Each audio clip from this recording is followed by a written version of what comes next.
Makakausap natin ngayon ang isang dermatologist na si Dr. Grace Beltran. Dati na pong nasuri ni Dr. Beltran ang isa sa dalawang may sakit sa balat sa Pangasinan sa tulong ng GMA Kapuso Foundation. Magandang hapon po, Dr. Beltran. Hi, good afternoon, Maki and Mark. Ma'am, lilinawin ko lang po, dalawa po kasi yung pasyente. Ang nasuri niyo po ay yun pong taga Santa Barbara. Tama po ba?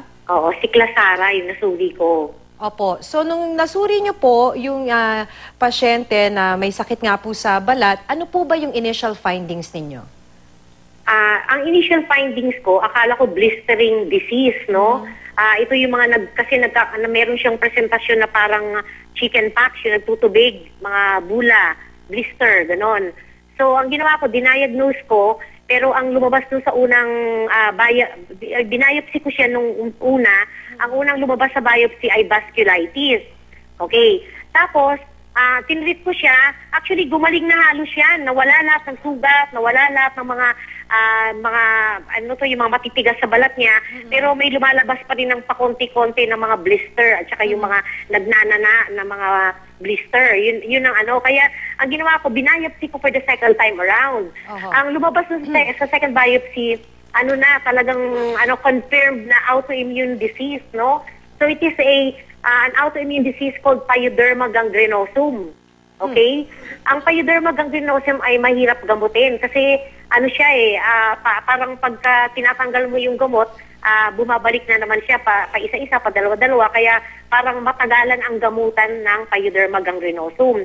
So it is not a nakakatakot na sakit in the sense na nakakaawa or dapat magpanik ang mga tao dahil end of the world na, may prophecy. Walang katotohanan po yun. Kasi yan ay isang rare skin problem na bihirang-bihira natin makita at medyo mahirap gamutin.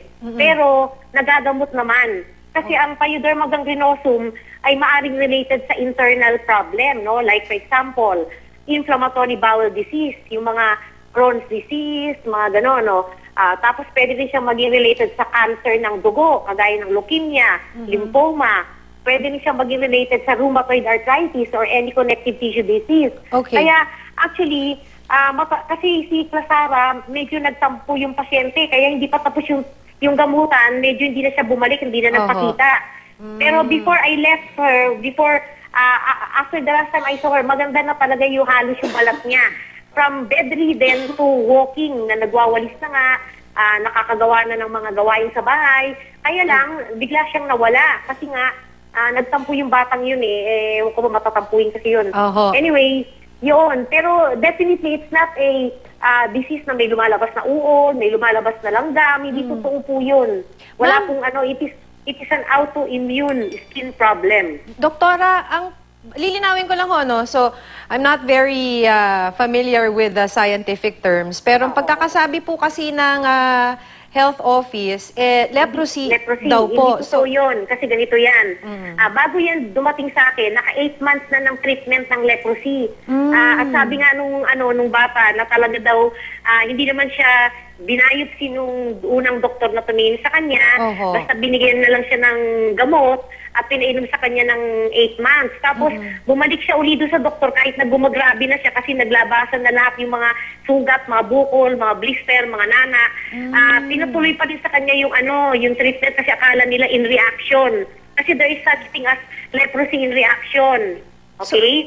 So pinatuloy pa rin, lalo pa rin gumrabe, lalo hanggat hindi na nga siya makatayo, hindi na siya makabangon, bedridden na siya. Yun. So ibig sabihin po, misdiagnosed po siya ng DOH. Tama po ba, doktora? Ewan po sa kanila kasi mga general practitioner yata yung tumingin sa kanya dyan sa DOH. Kaya I don't want to, kasi wala naman silang, may ginawa ba silang test para malaman nila na leprosy?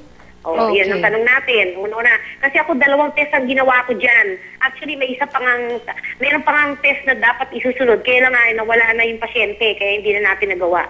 So, sa ngayon po, doktora, ibig sabihin... Pero I'm sure na it is not leprosy. It's not leprosy. So, dapat, ang treatment sa kanya, it's not for leprosy. Pero dun po sa... Ano na po ba yung tawag?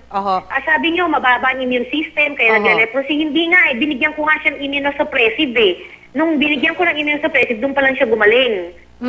So, sa ngayon po, Dok, Kasi nabanggit nyo po na bago ho nagkatampuhan dun sa bata, ay nagtampo yung bata, medyo gumagaling na siya. So at this point po ba, Doktora? Malaki na yung improvement niya kasi nung Oho. dinala siya sa akin, naka-stretcher, hindi makalakad, nakahiga lang siya, nakabalot ng kumot, tapos nanghihina, nilalagnat daw siya minsan, ganun. So, tapos nung So anong kailangan gawin ngayon dun sa pasyente, Doktora, para naman gumaling? Anong Kasi treatment problema ba ho dyan, dapat? Baka naging bedridden na naman siya, di mag-umpisa na naman ako ng treatment, yun ang problema doon. Oho. Umpisa na naman natin, kasi nga kuminsan, ayun ang sinasabi ko, hindi kasi maintindihan ng mga pasyente na may mga sakit na mahirap din gamutin. Hindi naman lahat ng sakit ay madali, lalo na sa balat, no? May mga sakit sa balat na talagang matagalan ng gamot, medyo magastos. But we're At not saka- saying here, Doktora, kung ano man ho yung ano niya, no, dun sa sakit niya, we're not saying na wala tong gamot. Meron ho tong treatment. Medyo matagal lang. Meron treatment, Oho. pero kailangan din nating hanapin yung trigger kasi kuminsan nga may internal problems na related dun sa sakit sa balat. Kung magagamot natin yung internal problem, baka masolve natin yung problem niya rin sa balat. Okay.